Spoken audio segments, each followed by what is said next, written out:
Are you facing a decision in your life, or do you know someone who is? If so, the tools I lift up in this episode may be helpful. Stay tuned.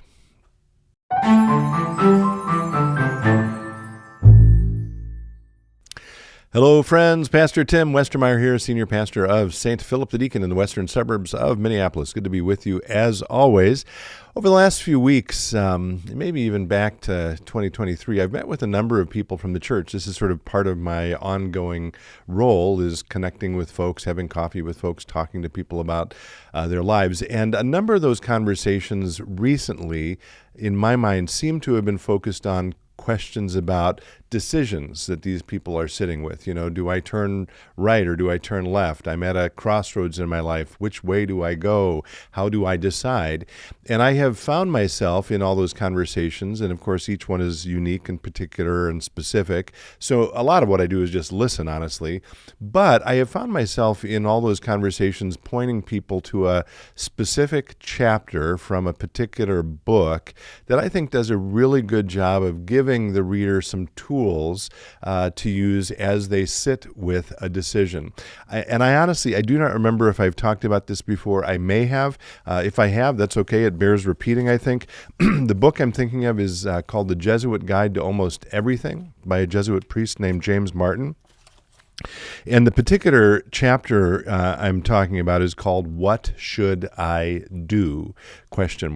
And I would commend the book and the chapter to you. I'm going to lift up just a few things from that chapter today that are a distillation. It is not what I'm going to say is not comprehensive.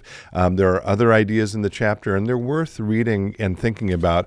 But I'll sort of summarize a few points from the chapter. I'll start with sort of a baseline point, and I'll end with a very important reminder about all decisions. And in the middle, I've got three simple tools you can use if you are facing a decision. So the baseline point is that Ignatius of Loyola, who is the founder of the Jesuit order, encourages us at moments of decision to have a posture of indifference. And that word in our world has a negative connotation. He doesn't mean it to be negative. What he's trying to say is, to the degree you're able to, and this is, again, this sort of baseline approach to decision making, take the emotion out of it. Try to be as objective and indifferent as you can. And here I'll just read what Ignatius meant by indifference was freedom. The freedom to approach each decision afresh, the ability to be detached from one's initial biases and to step back, the willingness to carefully balance the alternative. In no way does it mean indifference, unconcerned or unimportant. It means or implies interior freedom. Okay, so we're searching in all of our decision making to be free to make the best decision, the right decision, the correct decision, the decision that most honors God. Okay, so how do we do that?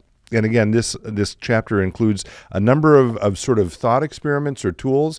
I'll lift up three. The first is, as you sit with the potential decision pathways, the options in front of you, try to discern, and these are very sort of Ignatian words again, which of the pathways brings you, on the one hand, consolation, or on the other hand, desolation. Consolation is a sense, I'm reading here, is a sense of God's presence and those interior feelings that lead to peace, tranquility, and joy. So as you sit with one option among your multiple options, if you're making a decision, is there one that stands out as bringing you those feelings of tranquility and peace and joy? And are there other options that would bring, again, desolation, which brings you feelings of agitation or restlessness or unhappiness? These feelings mean you are moving away from a good decision, okay? So I hope that makes sense. So consolation or desolation. Try to discern which pathway brings you feelings of either of those things. That's a helpful sort of lens through which to discern which might be the decision God is calling you to. The second idea, again, among many, is imagine that someone has come to you with the exact circumstances you are sitting with and asks you for advice about what he or she should do, right? And so the objective here is to sort of make it a little less personal, to take away some of your own personal biases and to allow you to objectively observe the choices in front of that individual and to give that person your best advice. And when you do that, it may turn out that that's exactly the advice you should be listening to as well. James Martin talks about this in an example from his own life, and he says, this method freed me to see clearly. I knew what I had to do because I knew what he, the person, this imaginary person I was giving counsel to, had to do. Does that make sense? So again, imagine you're giving advice to someone who's in exactly your same circumstances, and that will help you to see a little more clearly what the best path forward is. Third, again, not exhaustive, but the third one I will lift up, the final one I'll lift up is imagine yourself at the point of death. And again, Martin even says here, that seems like it's a little bit morbid, but it brings great clarity, right?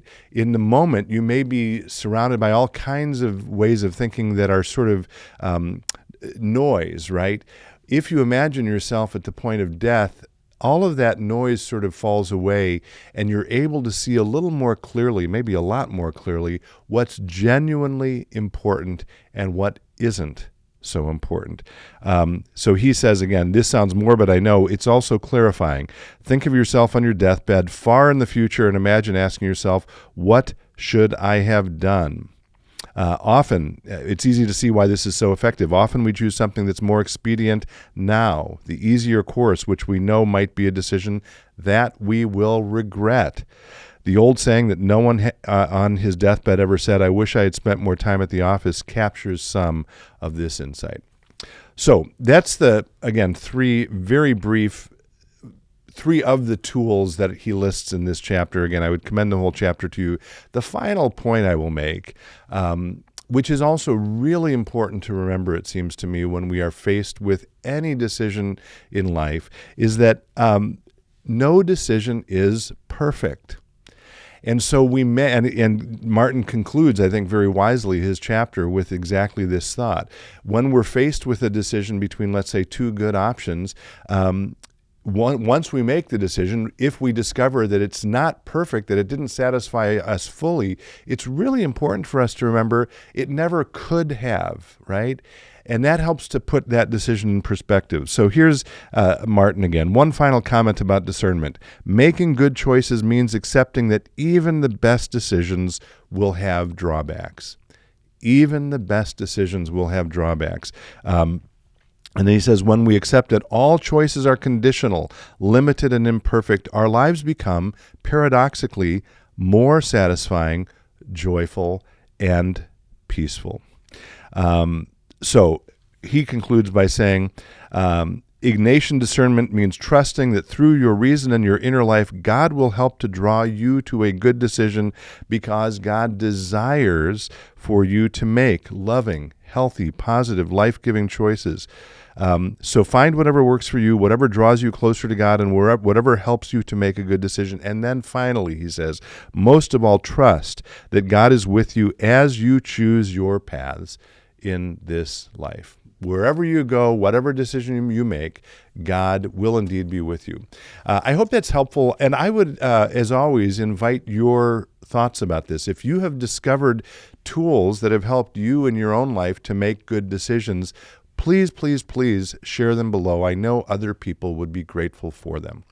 As always, thanks for being with me. Be well, stay in touch, and God bless.